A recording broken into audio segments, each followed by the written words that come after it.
Buenas noches a todos. Es un gusto tenerlos en nuestra plataforma y en este conversatorio de utilidad de los métodos diagnósticos por DEXA en la salud ósea y muscular. Esta noche tenemos tres invitados súper especiales. La doctora Tatiana Quiñones Yepes, que es ingeniera industrial y ortopedista traumatóloga de la Universidad Javeriana y docente de la Facultad de Medicina de la Universidad Javeriana. El doctor Jorge Palacio Uribe, médico especialista en medicina del deporte, médico investigador, docente de posgrado. Y el técnico Carlos Esteban González, instructor en densitometría, análisis de composición corporal y aplicaciones de la densitometría, certificado en densitometría por la ISCD. Muchas gracias por acompañarnos esta noche. Nosotros tenemos nuestro evento del cuarto curso de certificación en densitometría el 26 y el 27 de abril, que se va a llevar a cabo en Bogotá. Y hoy, para las personas que estén conectadas a este evento, tendremos 20% de descuento, tanto para los técnicos como para los médicos. Bueno, la dejo a la doctora Tatiana Quiñones, quien va a dirigir este conversatorio tan interesante. Bueno, buenas noches para todas y todos quienes asisten a este conversatorio virtual, utilidad de los métodos diagnósticos por densitometría en salud ósea y muscular. Es un evento de la Asociación Colombiana de Osteoporosis y Metabolismo Mineral, ACOM, y la noche de hoy, como bien lo mencionó la doctora Dolly, hay dos expertos en el estudio del estado de bienestar óseo, muscular y composición corporal que compartirán con nosotros sus conocimientos.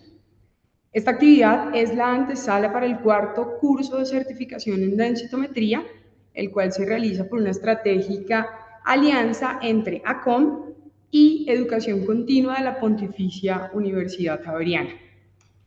Definitivamente estar aquí un jueves a las 7:30 de la noche es, creo que, una muy buena definición de pasión.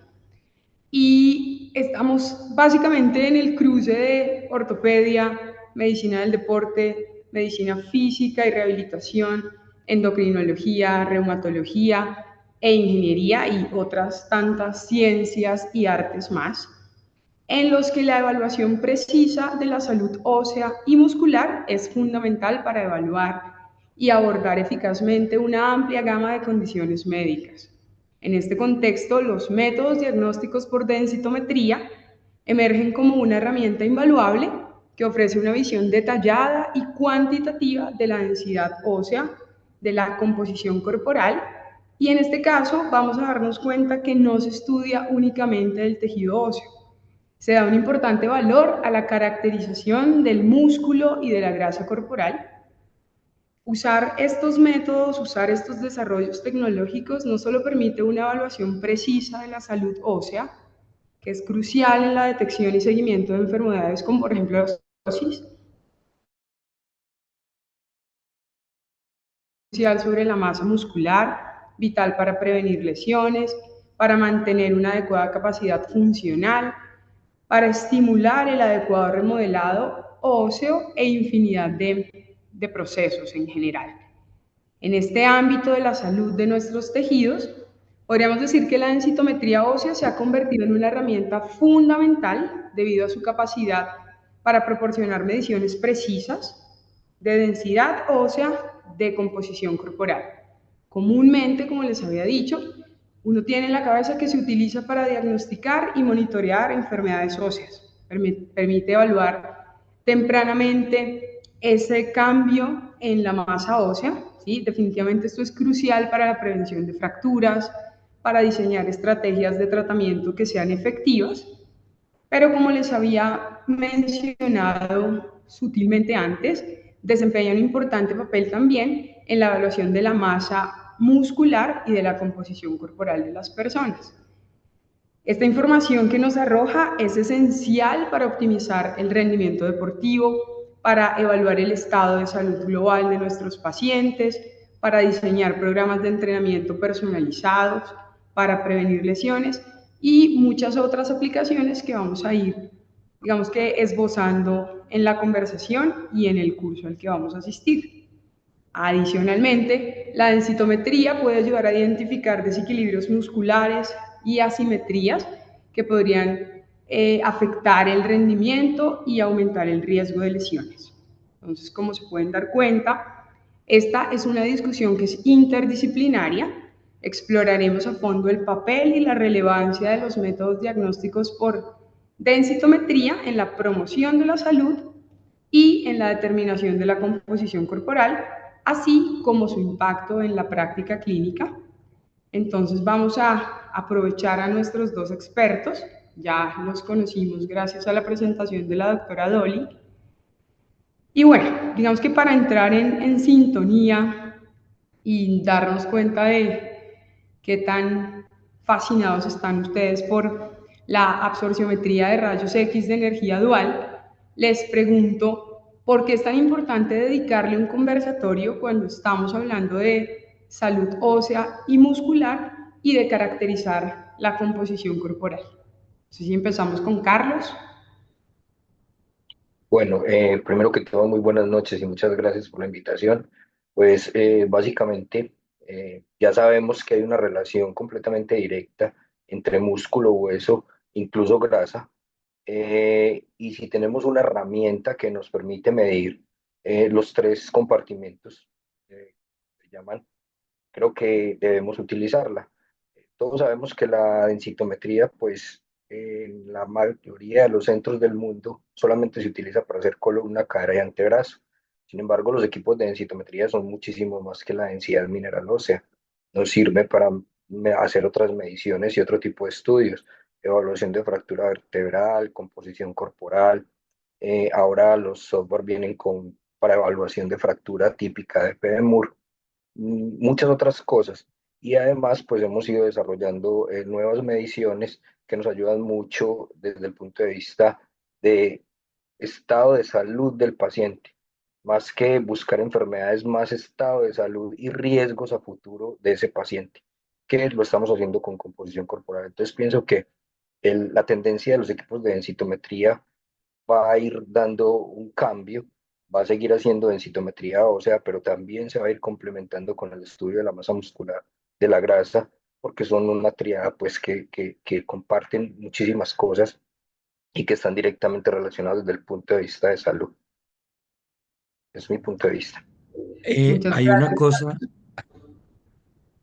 hay un Nada, punto importante también de la composición corporal, y es que desde el siglo pasado se ha estado buscando cómo evaluar la forma del hombre, la composición que tiene el ser humano. Y de ahí nace todo lo que es la cineantropometría, con mediciones como perímetros, pliegues, anchuras, alturas.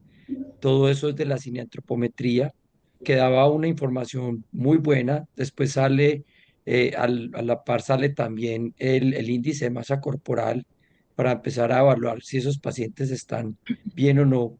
Pero ya eso ha ido pasando y ahora la composición corporal tenemos una herramienta muy buena que la cubren las entidades prepagadas y que nos da una información súper valiosa, que es la densitometría de composición corporal, como lo decía Carlos.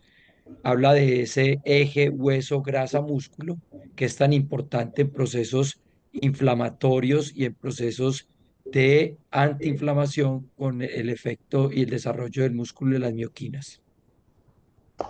bueno, muchísimas gracias. Creo que es una buena antesala digamos que, dirigir nuestra conversación de la noche. Carlos, a la hora de interpretar una densitometría, tenemos unos requisitos mínimos. Entonces, ¿cuáles serían esos requisitos mínimos para interpretar el estudio?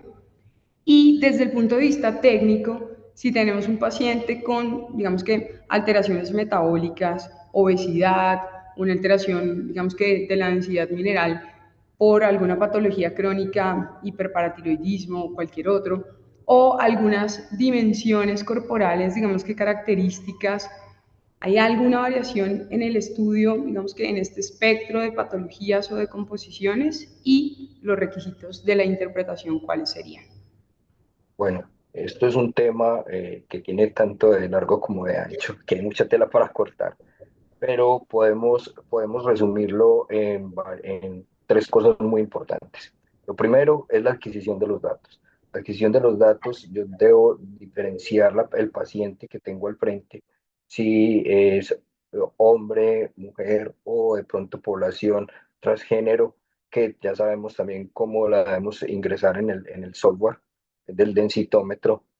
Muy importante, muy importante la medición de estatura y de peso, porque con base en el peso y la talla, pues el equipo define la cantidad de radiación que va a utilizar con ese paciente o el modo de adquisición. Entonces, si fallamos en eso, pues no vamos a utilizar la radiación adecuada.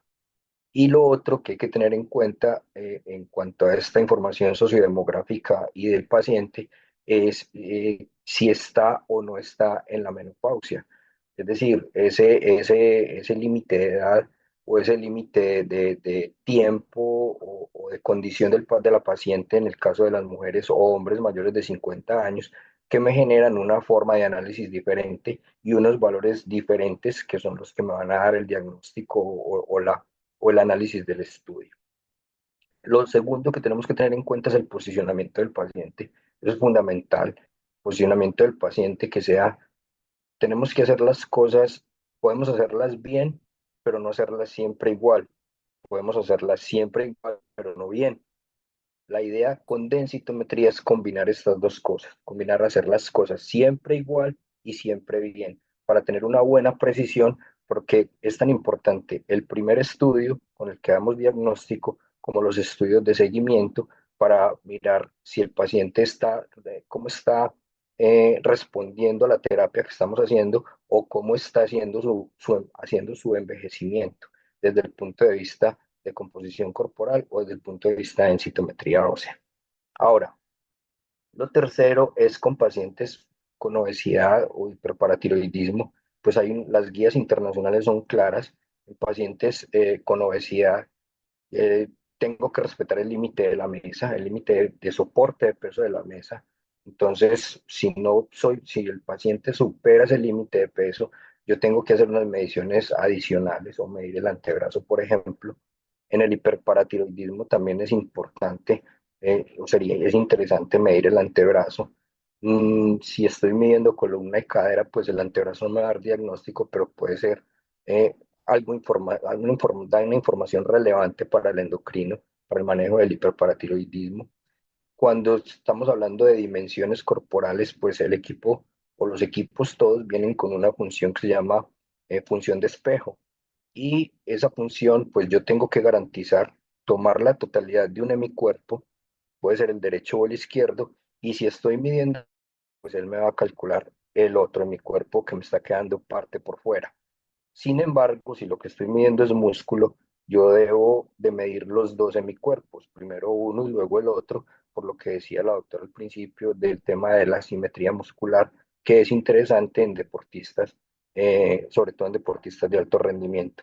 Y aquí yo agregaría otra condición, y es los pacientes que tienen consumo crónico de glucocorticoides, que son también características especiales de los pacientes donde me permite hacer la densitometría incluso cada 6 meses y debo incluir la evaluación de fractura vertebral o la morfometría en pacientes con uso crónico de glucocorticoides, en pacientes mayores de 75 años que estén en el rango de osteopenia o baja masa ósea, osteoporosis o en pacientes con fractura previa por fragilidad.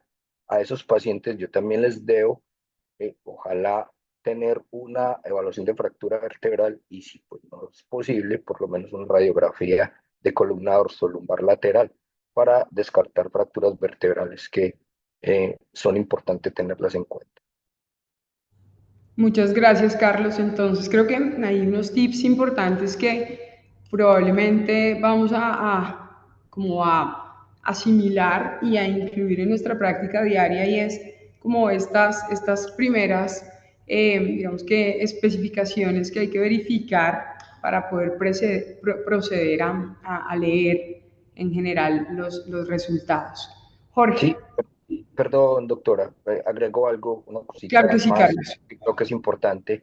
pues la costumbre, lo vemos en muchos casos, del médico tratante es ver la primera hoja donde está el diagnóstico y tomar decisiones a partir de ahí. Yo pienso que la norma debería ser, o el checklist, por decirlo de alguna manera, debería ser primero ver la imagen, que esté bien tomada, bien posicionada, luego, perdón, primero información sociodemográfica, que esté bien adquirida. Lo segundo es ver la imagen, que esté bien tomada, que esté bien posicionada.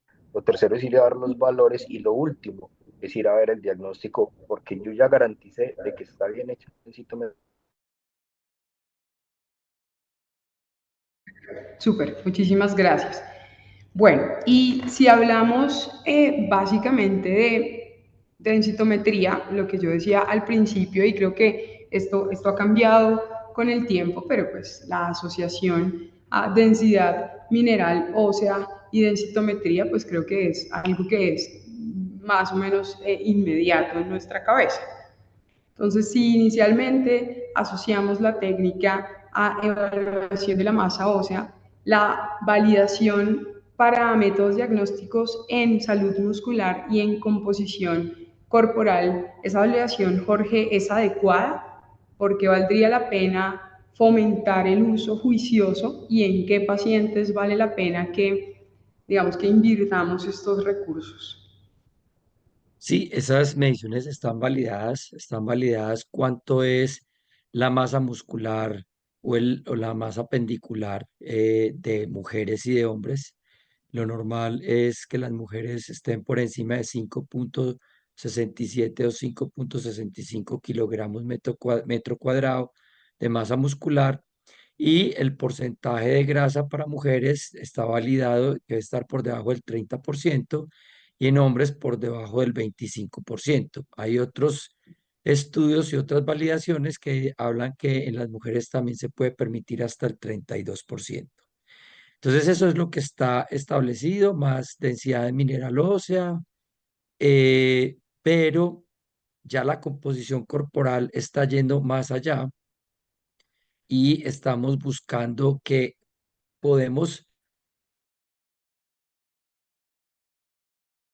dar, eso está establecido por una fórmula que es la de Baumgartner, pero nosotros, Carlos y yo, hemos venido evaluando que encontramos pacientes con una masa muscular muy buena por la fórmula de Baumgartner, que es la de la densitometría, pero cuando íbamos a evaluar la presión manual tenían muy mala fuerza.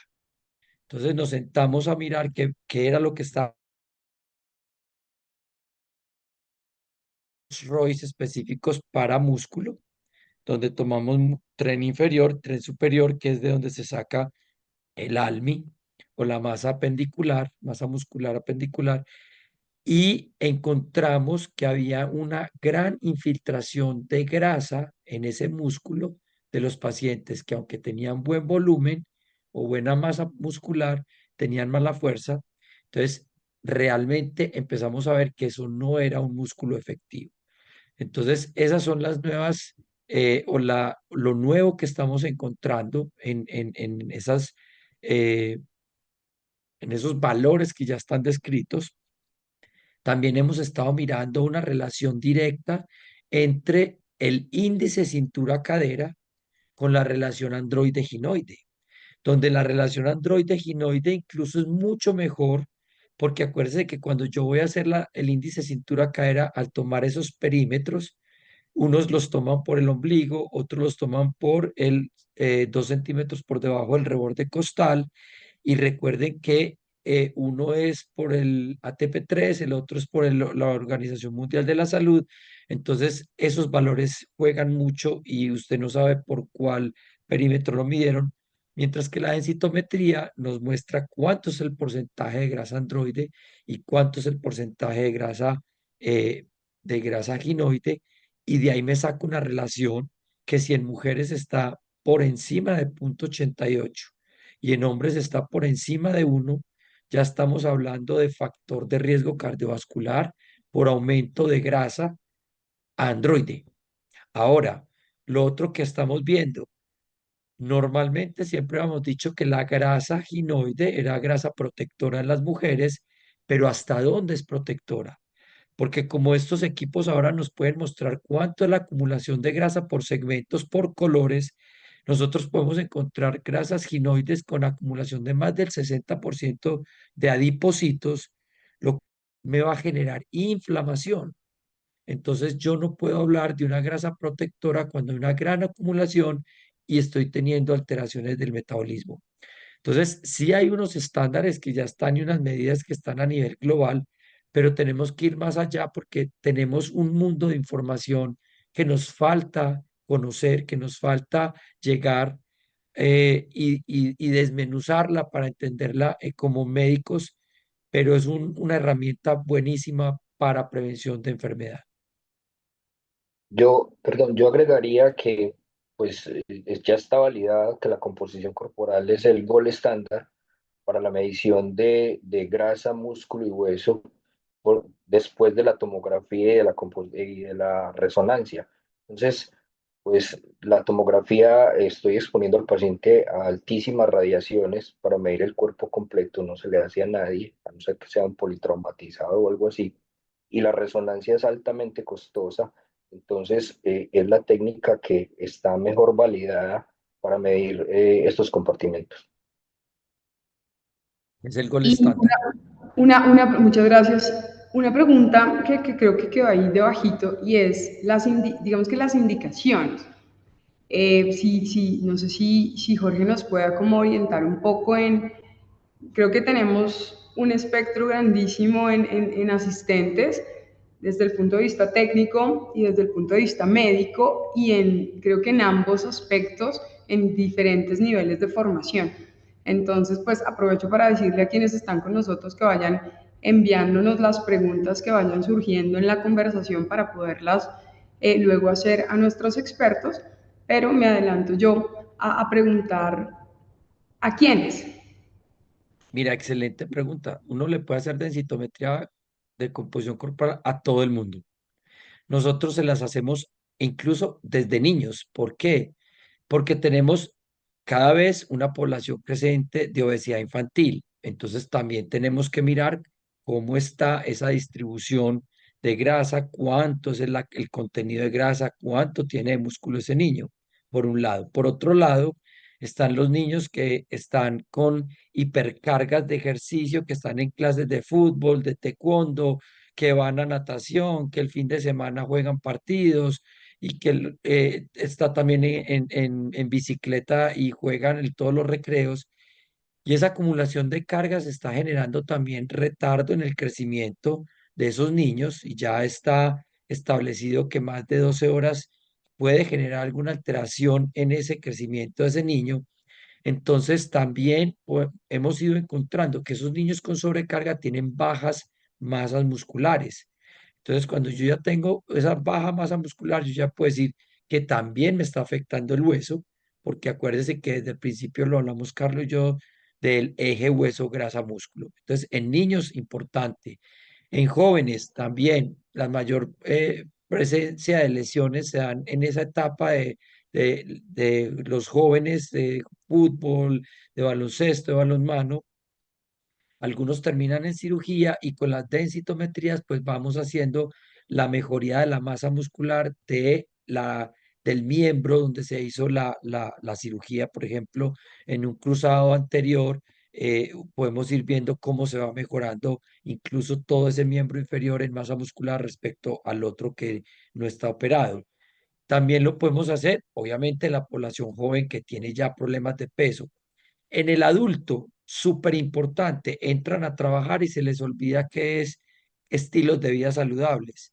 Entonces arrancan a tener exceso de cargas de trabajo, sedentarismo, y cuando vamos a evaluar esta población, encontramos, y lo estamos encontrando seguido Carlos y yo, mujeres de 30, 35 años con densidades minerales óseas muy bajitas, con un Z-score de -2.2, como lo estábamos exponiendo hoy. También encontramos sarcopenias tempranas y obviamente podemos encontrar personas normopeso con patología de grasa, o sea, con adiposopatía, que ya empiezan a desarrollar enfermedades cardiometabólicas y es el famoso dicho del flaco grasoso, que se infartó y lo que pasa era que tenía baja masa muscular y alta adiposidad. También hay una relación directa en esta etapa y en el adulto y adulto mayor de sarcopenia con el desarrollo de diabetes tipo 2. Y ya en el paciente adulto mayor, pues obviamente la sarcopenia, obviamente toda la densidad mineral ósea, también la podemos evaluar. Entonces, si tú me preguntas para qué población, yo te respondo que para todo el mundo. Yo agregaría Muchísimas algo gracias. y es una frase que me gusta a mí decir y que la he dicho en varias oportunidades. Mm, Yo creo que no existe una patología o una condición médica que no tenga como causa o como consecuencia la acumulación grasa o la pérdida de músculo. Entonces, todas las enfermedades o son causadas por el exceso de grasa o por la falta de músculo, o la consecuencia de esas enfermedades es acumulación de grasa y pérdida de músculo. Entonces, si tengo una herramienta para medir grasa y músculo, puedo entrar en el tema de prevención, donde puedo ver qué está pasando y cómo puedo ir mejorando para que no vaya a entrar a la crisis de la enfermedad como tal. Entonces, es interesante para todos. Sí, total, escuchándolos, pensaba yo en nuestro modelo de salud y cómo pues pensaba en lo que escribe cuando uno hace un diagnóstico o tiene una impresión diagnóstica y pide un apoyo diagnóstico para confirmar o descartar, pensando en auditoría, pensando en esta posibilidad de pedir un apoyo diagnóstico y convencer al sistema de que es necesaria la toma. En este caso, creo que es un reto también volverlo popular, digamos que volver una herramienta útil, aplicarla y convencer al sistema de lo importante que es la prevención, de lo importante que es el anticiparnos a prescripción adecuada del ejercicio, prescripción, sí, digamos que todas las condiciones que pueden estar controladas y que podemos tener una imagen que nos ayude a determinar, digamos que ese control es como cambiar un poquito esta estructura de pensamiento en la forma de hacer medicina y en la forma de abordar la salud. Entonces creo que es súper Sí, importante. Y pero sí, mira una cosa, Tatiana, que ahí, o sea, nosotros como médicos nos quedamos siempre en la guía, en lo que nos dicen de afuera, en lo que vemos constantemente, en los que nos pasan de generación en generación, pero no se nos puede olvidar que la medicina también tiene que innovarse y tiene que crearse. Entonces hablábamos de tan tesos los médicos de antes que desarrollaron tantas cosas que ahora nos sirven, pero ¿por qué no vamos a seguir desarrollando cosas que nos pueden ayudar y tenemos las herramientas? Entonces ahora tenemos un equipo que nos da demasiada información, tenemos que empezar todos como médicos a utilizarla y a sacarle todo el provecho que tiene el densitómetro, en especial para composición corporal, que es lo más nuevo. Súper. Y también, Carlos, y también recordando que los estudios de densitometría, que son estudios radiológicos, pues son como un poquito aparte de la radiología tradicional, porque la densitometría o los resultados de los equipos de densitometría no están dados en la imagen. La imagen solamente me guía para ver que estoy haciendo las cosas que estoy midiendo, los sitios que debo medir, pero los valores son los datos son valores de densidad, son valores de porcentajes de grasa, son valores que son muy importantes aprender a manejarlos y tenerlos en la cabeza. importante, yo siento, no sé, creo que como ingeniera la cuantificación y volver objetiva una observación, pues el valor que le doy y que creo que le damos cada vez más es altísimo. Ahorita, Carlos, nos hablabas del posicionamiento, digamos que de una estandarización en la toma y de una estandarización también en la lectura. Digamos que en el seguimiento, periodicidad de estudio, hemos escuchado que es importante que el equipo sea el mismo para que no alteremos, digamos que, más variables a la hora de hacer la comparación. Entonces, ¿qué tan cierta es esta aseveración y por qué es importante? Bueno, ahí tenemos que entrar un poquito más al tema de ingeniería. Estamos hablando de absorciometría dual de rayos X. Solamente es la misma técnica, pero producida de diferente manera. Entonces, cada marca tiene su forma de producir la energía dual de rayos X. Esa diferencia en la producción de energía dual de rayos X, en la apertura de la haz de abanico o de haz de lápiz, esas diferencias hacen una diferencia en la cantidad, en la atenuación de radiación que tienen los tejidos en esos equipos. Entonces, si yo hago una paciente, y lo hemos hecho con estudios de calibración cruzada y demás, si hacemos una paciente en un equipo de una marca y luego la hacemos en un equipo de otra marca, la densidad va a salir un poco diferente. Desde el punto de vista clínico, no, si fuera la primera imagen, no me va a dar ningún problema, ¿cierto? Me va a dar un diagnóstico y ya. Pero cuando yo lo estoy controlando, si yo le estoy dando una medicación al paciente, o si estoy esperando que el paciente pierda más masa, o sea, para empezar una medicación, es completamente fundamental que se haga en el mismo equipo. Y si no se puede hacer en el mismo equipo por nuestro sistema de salud, que ya sabemos que un día una EPS tiene un convenio, al otro día ya tiene otro, pues por lo menos en que sean equipos de la misma marca, para no variar o no alterar mucho o no cambiar mucho las densidades de los tejidos del paciente, porque yo no le puedo, eso va un poquitico más allá, incluso de los técnicos. La diferencia en el posicionamiento hace una diferencia en la densidad o en los valores de densidad. Entonces, eso es fundamental. De hecho, si queremos utilizar un centro que muestre buena calidad en el estudio, pues por lo menos ese centro debe tener una valoración del cambio mínimo significativo o del error de precisión de sus técnicos, para saber a partir de qué valor realmente hay un cambio en la densidad del paciente o en el valor del tejido del paciente, y por debajo de ese valor, si es un cambio que puede ser por cambio de técnico o dentro del mismo técnico, porque todos podemos hacer las cosas un poco diferentes. A eso me refería al principio, de hacer las cosas siempre bien, Y siempre siempre igual. igual. Aquí se aplican. Bueno, muchísimas gracias. Creo que eso es una consideración que también debemos hacer desde el punto de vista de la solicitud.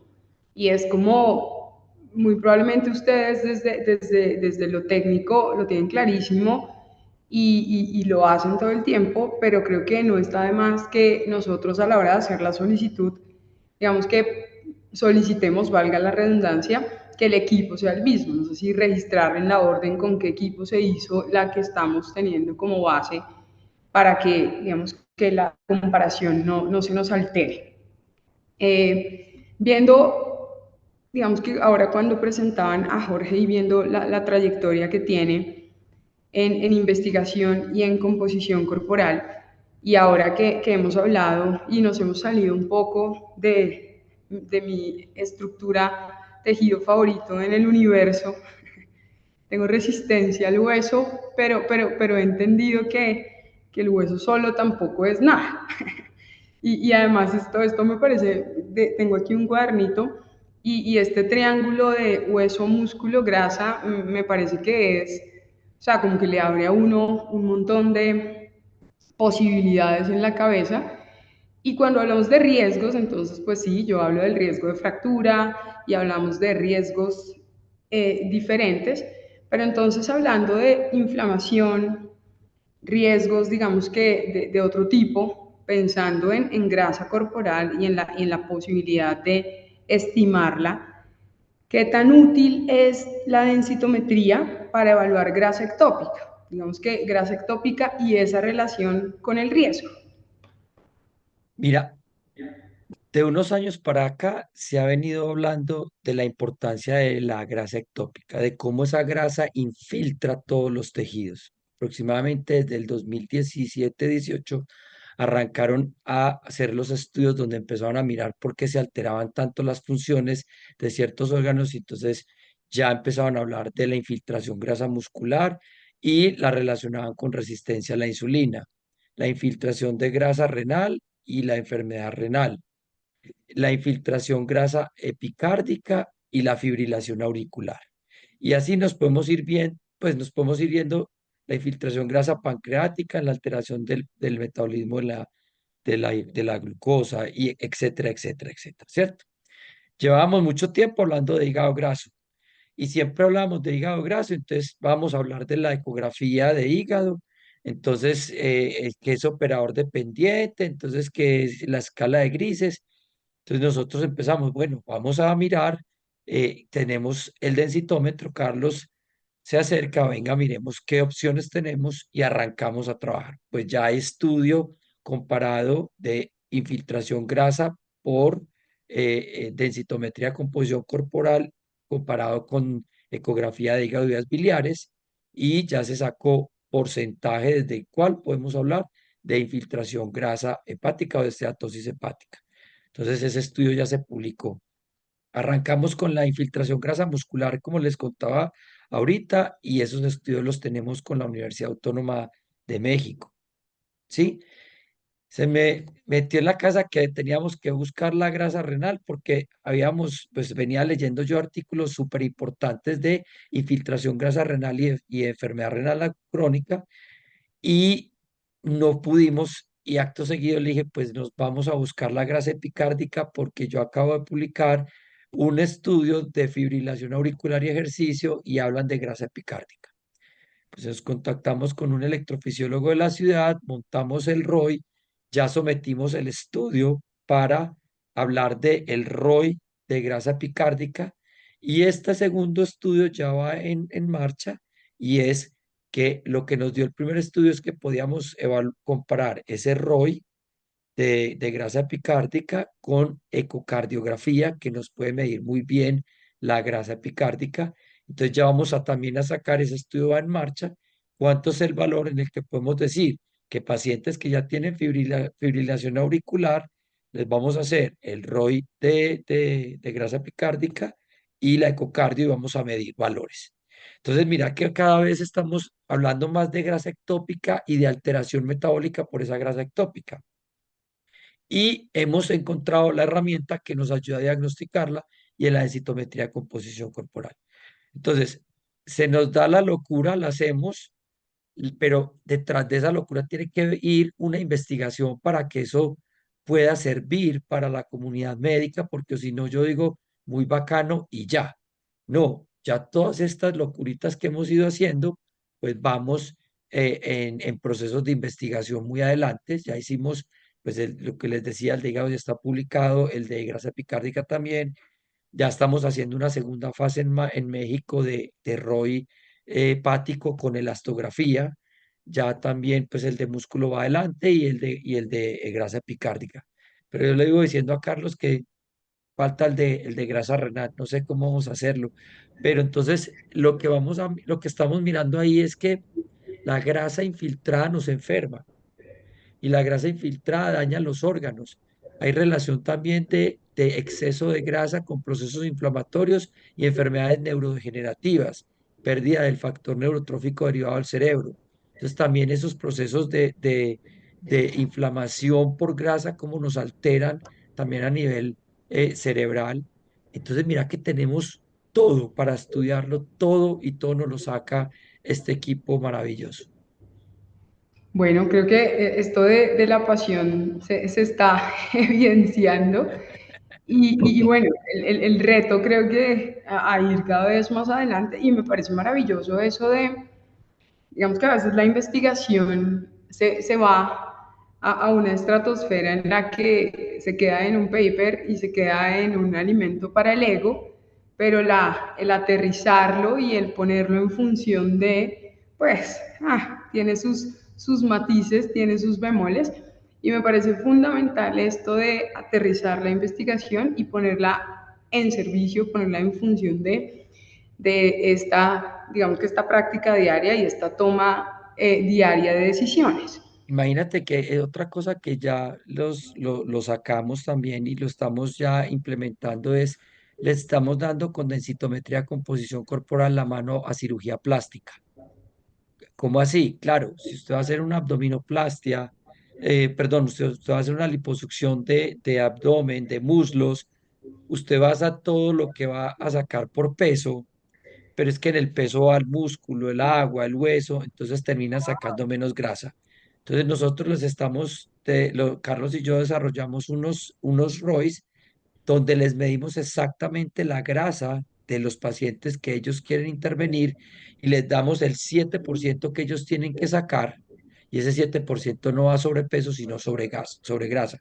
Entonces estamos pudiendo sacar más porcentaje de grasa sin hacer esa alteración metabólica que da cuando yo saco más de ese 7%.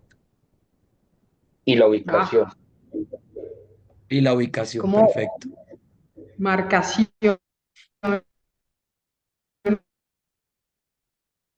marca, muy interesante. A mí consentido, porque no me puedo alejar del hueso. Yo tengo un poder especial al moderar y tengo que usarlo. Entonces, hablando de, Carlos, hablando un poquito de hueso y densidad mineral ósea, desviación estándar, digamos que esto que se ha vuelto como el camino para el diagnóstico de osteoporosis, importante. A mí, por ejemplo, en ingeniería y en estudios tomográficos de alta resolución y esta fascinación por la arquitectura y cómo la arquitectura distribuye la carga y cómo esa microarquitectura puede fallar y puede comportarse diferente, digamos que de acuerdo a su composición, y no limitarnos solo a la densidad mineral. Entonces, mi pregunta es, digamos que en este gold standard, densitometría, densidad mineral y diagnóstico de osteoporosis, evaluar esa microarquitectura, hablando por ejemplo de TBS, ¿cuál es tu apreciación al respecto? Digamos que el empleo vale la pena, lo tenemos que volver masivo, tenemos que detenernos y pensar en microarquitectura, o podemos seguir hablando única y exclusivamente de densidad mineral. Bueno, doctora, ahí sí yo tengo que decir que yo tengo un sesgo con el TBS. Nosotros fuimos de los primeros centros que trajeron el TBS a Colombia cuando estaba en las Américas y realmente creemos que es una muy buena herramienta.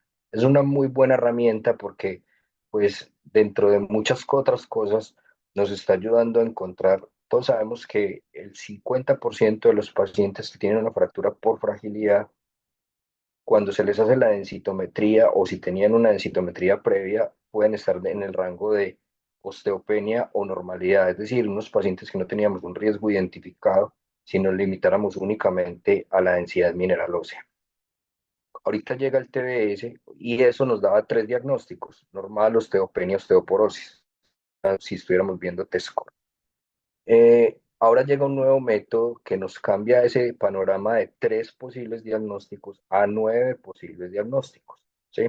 Tengo normal con un TBS bueno, con un TBS medio, con un TBS bajo, osteopenia en lo mismo y osteoporosis en lo mismo. Hay un estudio muy grande que tiene el TBS, que es el estudio Manitoba, donde encontraron que al cambiar de 3 a 9 posibles diagnósticos, se podía recuperar un 30% de ese 50% que se estaba perdiendo solamente evaluando la densidad mineral ósea. Es decir, estamos encontrando todos esos pacientes que están en osteopenia, pero con una microarquitectura deteriorada o parcialmente deteriorada. Esos pacientes que tienen un riesgo, sobre todo los pacientes con osteopenia y microarquitectura deteriorada, tienen el mismo riesgo de fractura que los pacientes osteoporóticos con microarquitectura buena. Y esos pacientes eran los que se nos estaban perdiendo. Entonces, pienso que cada vez más debemos incluir el TBS en el estudio de densidad mineral ósea, porque también debemos recordar que hay, entre muchos otros, hay 5 factores muy importantes en el riesgo de fractura, que es la densidad, que la estamos midiendo con densitometría, los factores de riesgo clínico, que no los podemos dejar a un lado, el FRAX o los factores de riesgo, los antecedentes personales y familiares del paciente, los factores de recambio, que no voy a entrar en la discusión si sirven o no sirven o cómo se deben utilizar, la macroarquitectura del hueso, que con densitometría también ya tenemos una visión general de esa macroarquitectura de la cadera. Todavía no tenemos unos valores de referencia, pero tenemos las medidas y forma de medirlos directamente con densitometría. Y la microarquitectura del hueso, entonces son 5.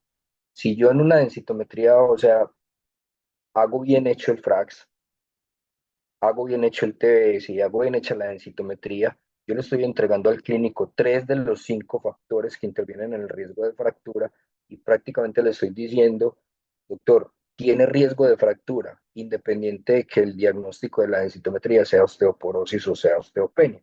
¿De acuerdo? Entonces creo que va mucho más allá de solamente la densidad mineral ósea y ese 50%, pues sabemos que el densitómetro, si dice osteoporosis, el paciente tiene osteoporosis, pero si dice osteopenia o si dice normal, hay que revisar otras cositas, como el FRAX, como otras cosas, y determinar el riesgo de fractura. Y es muy difícil para el sistema de salud que yo le diga a un paciente que tiene osteopenia sin mostrarle el riesgo de fractura bien demostrado que necesita un tratamiento. Entonces, creo que es una herramienta que va a ayudar bastante. De hecho, los nuevos TBS, pues las nuevas software de TBS ya vienen con ajuste del T-score, arquitectura y con ajuste del FRAX. Entonces creo que va a ir un desarrollo importante, interesante, teniendo también en cuenta la microarquitectura. Súper, muchísimas gracias por el refuerzo en digamos que en esa duda del TBS como una gran utilidad. Y creo que sí vamos apuntando a un uso rutinario y a parar ahí en no leer lo que decían al principio ustedes, y es que con lo que nos quedemos no sea única y exclusivamente con la interpretación. Digamos que la idea es generar como esta inquietud y esta duda de si es suficiente o no, y empezar a buscar como otras características que apoyen los diagnósticos. Hay una asistencia gigante, son ustedes muy atraedores de personas a las discusiones académicas nocturnas, entonces muchísimas gracias por hacerme parte del éxito. Hay muchas preguntas y vamos a empezar a revisar preguntas que están en los asistentes para que esto se vuelva algo más interdisciplinar y más colectivo. Hay una pregunta de Fernando García, no sé si sea Fernando García, mi colega apasionado también por la biomecánica, me encantaría saber si sí es o no es. Y dice, ¿cómo se explica la mala mineralización y masa muscular en maratonistas, más de 2 maratones al año, si el esqueleto tiene una carga superior a la normal? Y creo que va en línea un poquito con lo que Jorge nos hablaba de los niños sobreproductivos físicamente, y es como el niño gordito que está bien nutrido, no necesariamente, ni la persona que hace una actividad ultra demandante no necesariamente tiene una buena masa muscular ni una buena mineralización. Entonces, ¿qué nos Hay, podrían contar? hay que recordar una cosa. Primero, las cargas de ejercicio son acumulativas y los programas que se desarrollan en estos maratonistas a veces no son los mejores, porque son cargas y cargas y cargas y cargas aeróbicas y muy poco de fortalecimiento. Cuando yo empiezo a generar exceso de cargas aeróbicas, genero inflamación del tejido, especialmente el muscular, y pierdo masa muscular. Entonces ya ahí de entrada estoy fatigando un músculo, estoy perdiendo masa muscular y por ende sigo aplicando cargas. Y recuerden que el músculo tiene un efecto paracrino con el hueso. El músculo genera mioquinas que van a ir al hueso y a estimular la producción de osteoblastos, especialmente la ericina. Entonces, se ha estudiado que hay una relación directa de ejercicio de fuerza, producción de ericina y mejoramiento de osteoblastos. Entonces, cuando yo empiezo a aplicar muchas cargas de ejercicio, que casi todas son aeróbicas, porque se supone que son 21 o 42K y se me olvida que hay que fortalecer, acumulo cargas, genero inflamación, pierdo masa muscular y termino generando menos efecto paracrino del músculo hacia el hueso. Entonces, ahí está la explicación grande de qué es lo que pasa y lo vemos todo el tiempo en consulta. Y peor aún, si a ese paciente que está diciendo el doctor le hacen exámenes de glicemia o de hemoglobina glicada,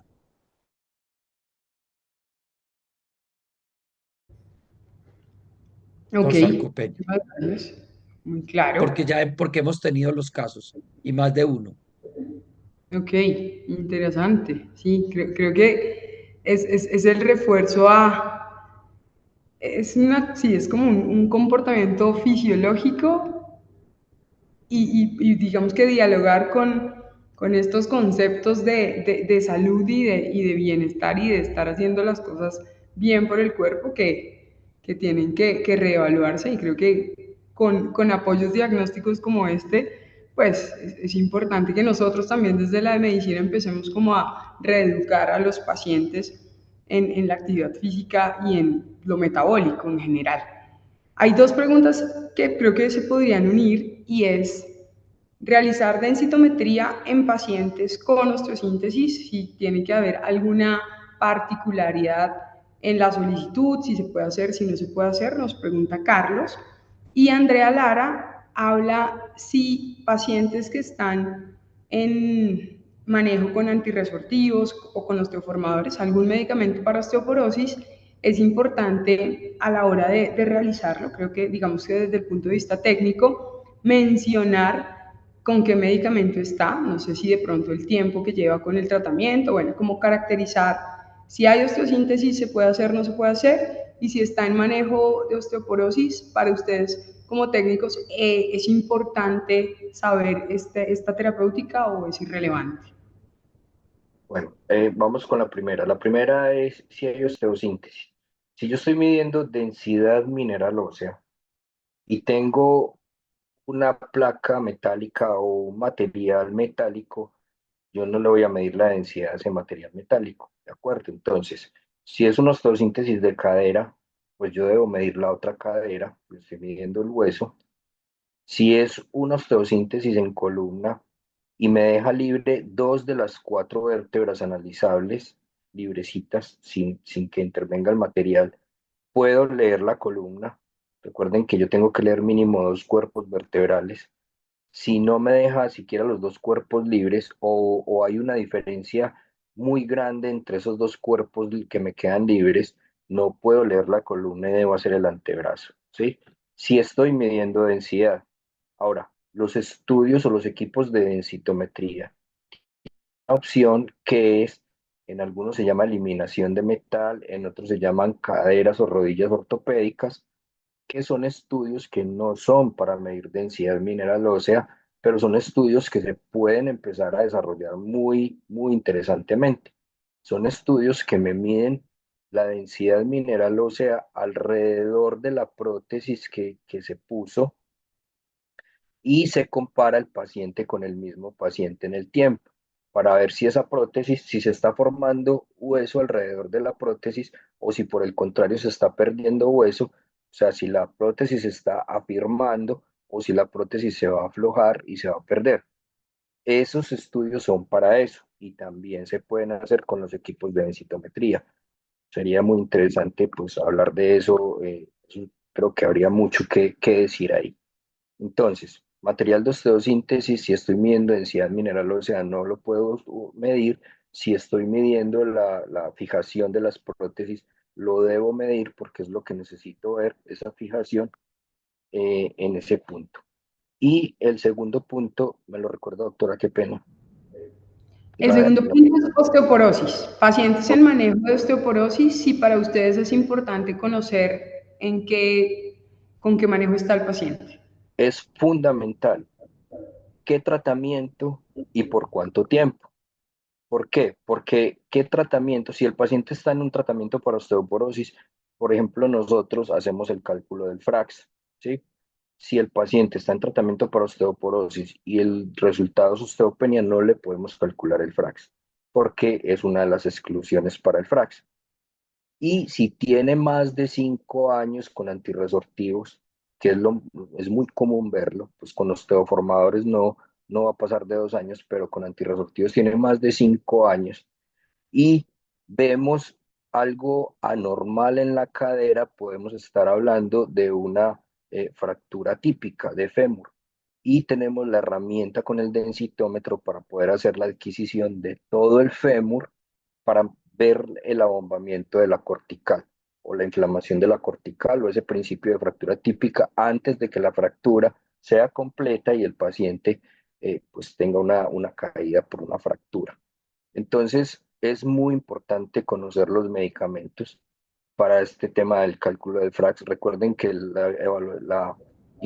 interrogativo y el tema sociodemográfico y de antecedentes del paciente es importante conocerlo porque así sabemos si tiene una prótesis en un lado, entonces hacemos la otra cadera, si el paciente está en tratamiento, cómo manejarlo. Mm, pues son muchas cosas y entre más comunicación tengamos con el paciente, es mucho más fácil hacer el estudio, mucho más preciso hacerlo. Muchas gracias. Yo creo que hay que dejar por ahí la cuña de eventualmente hacer un webinar hablando de dispositivos de osteosíntesis, prótesis y los estudios para determinar el bone modeling y remodeling alrededor de los implantes, que es algo fascinante y creo que esto como herramienta tampoco es que esté como muy cerca, pues digamos que no es que lo pensemos como una primera posibilidad. Entonces creo que Así es. explorar estos usos importantísimo. Y Gloria Marina Caicedo, creo que Carlos respondió también tu pregunta porque Gloria Marina hablaba de cirugía lumbar, de fusión en columna vertebral y la posibilidad de hacer densitometría. Entonces creo que los cuerpos vertebrales libres y tenerla, creo que ya esa pregunta también fue resuelta. Alguien nos pregunta que si creo que es opinión sobre la composición corporal sacada por densitometría y por otras herramientas que se usan en nutrición, creo que es como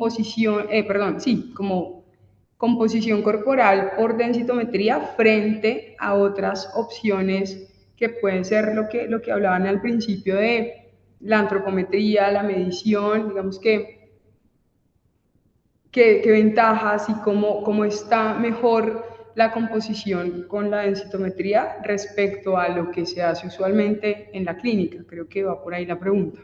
Sí, o sea, todas las mediciones son válidas. Obviamente, pues si yo voy a tomar pliegues y perímetros, pues tengo que tener una buena capacitación. De eso hay unos cursos que se llaman los ISAC, que hay ISAC 1, 2 y 3 para uno poder ser un experto en tomar pliegues, perímetros y eso de la antropometría. Pero no todo el mundo los puede hacer, ¿cierto? Tenemos otra herramienta clínica muy fácil de tener en los consultorios, que es la bioimpedanciometría eléctrica. La bioimpedanciometría eléctrica es una buena herramienta para mirar composición corporal, pero tiene muchos limitantes. Si está deshidratado, si no está deshidratado, si está en el ciclo menstrual, si no, si hizo ejercicio, si no hizo ejercicio, si comió, si no comió, si fue al baño, no fue al baño, ¿cierto? Y da unas mediciones, obviamente tiene unos parámetros muy claros, no puede tener nada metálico, no puede tener nada porque pues va a alterar el rayo de electricidad, pues que es la bioimpedanciometría eléctrica. Yo la utilizo en el consultorio, es como una herramienta más, pero está ya escrito a nivel global que el gold estándar es la densitometría de composición corporal. De Muchas aquí, gracias. de aquí seguiría Hay, para arriba la resonancia, pero nunca nos van a probar una resonancia para composición corporal. No va a pasar, sí. hay otra cosita a tener en cuenta y es, eh, existen dentro de los métodos de medición de composición corporal, están los métodos directos. Yo agregaría un método intermedio que es el método semidirecto y los métodos completamente indirectos. Los métodos completamente indirectos están la bioimpedanciometría y estos métodos que son eh, por resistencia al paso de la corriente eléctrica, entonces tienen mucho que ver con la cantidad de agua de los tejidos, por eso la hidratación y la deshidratación. Y está el método semidirecto, que es la densitometría, porque hay partes donde yo estoy midiendo directamente la absorciometría de rayos X y hay partes donde estoy estimando porque hay tejidos superpuestos y estoy estimando, entonces se convertiría en un método semidirecto. Y el método directo, que es la resonancia magnética. Entonces, en ese orden de ideas, pues no estoy diciendo que la bioimpedaciometría no sirve, es un método válido, tiene muy buenas mediciones, como dice el doctor, incluso puede convertirse en un método complementario a la medición por DEXA, y aquí hay que tener en cuenta que la densitometría ósea la hacemos en un espacio entre 12, 18, 24 meses, dependiendo de los resultados que tengamos con la primera densitometría ósea, pero es porque el cambio en el hueso es muy lento en el tiempo, ¿cierto? No por la radiación, y eso lo tenemos que tener clarísimo. La radiación que tenemos en un equipo de densitometría es inferior, o lo que recibe el paciente es inferior a la que recibe el ambiente en el ambiente natural en un día. Entonces, no es por la radiación, que no lo hacemos antes.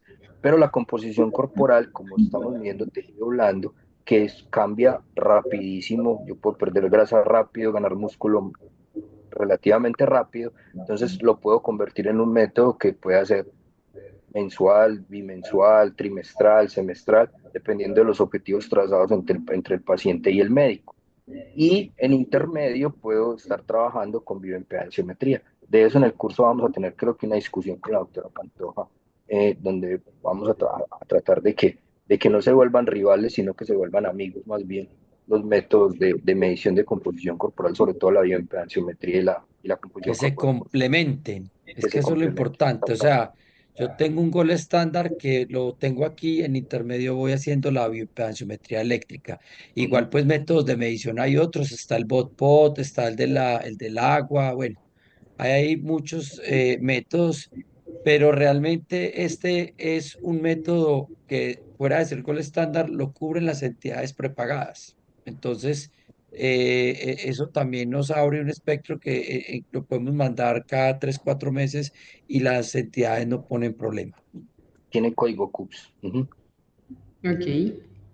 Bueno, creo que también le respondimos ahorita hablando de impedanciometría a Marisol Posada, que estaba preguntando la diferencia de composición corporal entre DEXA e impedanciometría. Entonces creo que hemos hecho respuestas colectivas sin la propuesta inicial. Bueno, vamos acercándonos al final. Hay varias preguntas que probablemente van a quedar allí escritas y podríamos tratar de darles trámite luego en otro espacio. Además, bueno, creo que el curso va a ser el lugar perfecto para que muchas de estas dudas y muchos de estos interrogantes creo que van a tener una respuesta, entonces una invitación adicional con las dudas que quedaron ahí en el tintero, pues para que asistan al curso. Y nada, creo que tengo que agradecerles porque ha sido una noche demasiado productiva, mucho aprendizaje. Tengo aquí varias notas que revisaré luego porque hay muchísimo por aprender en los métodos diagnósticos por densitometría y la composición corporal y la evaluación del músculo y la evaluación de la grasa y la evaluación del hueso. Entonces, agradezco a ustedes tres por su tiempo, a ustedes dos por su tiempo, por su compañía, por su conocimiento y agradezco a la cantidad de personas que se han conectado. Hemos tenido un volumen, digamos que muy emocionante. Da alegría estar aquí para tantas personas. Y yo quisiera como que cerráramos con algo importante y es, pues ustedes leen y escriben artículos y revisan guías y están, digamos que, aprendiendo y fortaleciendo el conocimiento y la práctica, pues de referentes, digamos que de referentes en la literatura y de referentes en la literatura que usualmente tienen unas características sociales y económicas en sus hospitales y en sus sistemas de salud sutilmente diferentes a las nuestras, y la velocidad de la tecnología, digamos que es algo que uno todavía como que no termina de entender. Entonces, desde el punto de vista de equipos, de técnicas, de oportunidad, ¿ustedes cuál consideran que es nuestra situación actual? Digamos que en un estado ideal de solvencia, ¿cómo estamos nosotros de tecnología? ¿Estamos muy lejos? ¿Estamos bien? ¿Cómo se sienten ustedes al respecto? No sé, Jorge, Bueno, si quieres. Bueno, Ay, voy a empezar yo. bueno, Creo que claro. el doctor prende el micrófono.